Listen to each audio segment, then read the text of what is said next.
We were listening to Goody Mob. We were listening to Outkast. You know, we were listening to Lil Jon.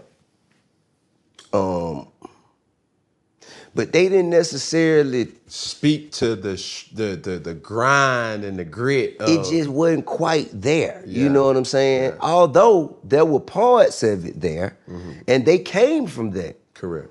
But it just wasn't completely on topic in a way that represented what we were going through. Correct. So I wanted to make something for us. Right. You know?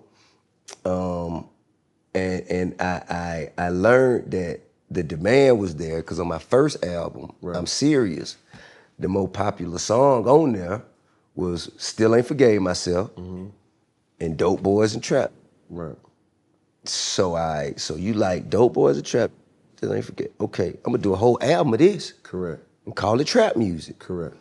And it shows you kind of like, and even the clean version, Right. Dope Boys in the Trap. Right. Like nobody would play that on the radio but Greg Street. So that shows you like how filtered mainstream radio was. But after that, it was became a little more lenient, a little more lenient, a little more lenient, Right. a little more lenient. Now it's Percocet, Miley Percocet. Now, not to say that that's a good thing or a bad thing or what have you, but the thing is, due to the environments we come from, everybody has experience with drugs, some way, shape, form, or fashion. Indirectly or directly. I don't care if your daddy sold it, your mama used it, your uncle went to jail for it, your friend got shot trying to sell it. Something happened to you.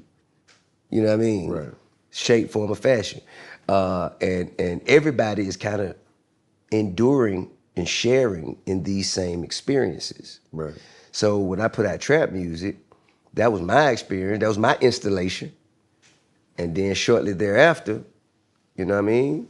That was Jeezy. Yep.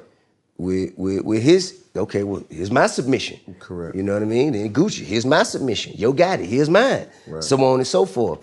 And it just sound completely different. because we're having a completely different experiences. Correct. You feel me? Correct. But the reason all of these projects and all of these people, all of these artists are important is because we let the rest of the world know that they weren't going through it alone. You feel me? The ones at the bottom. Well, as we...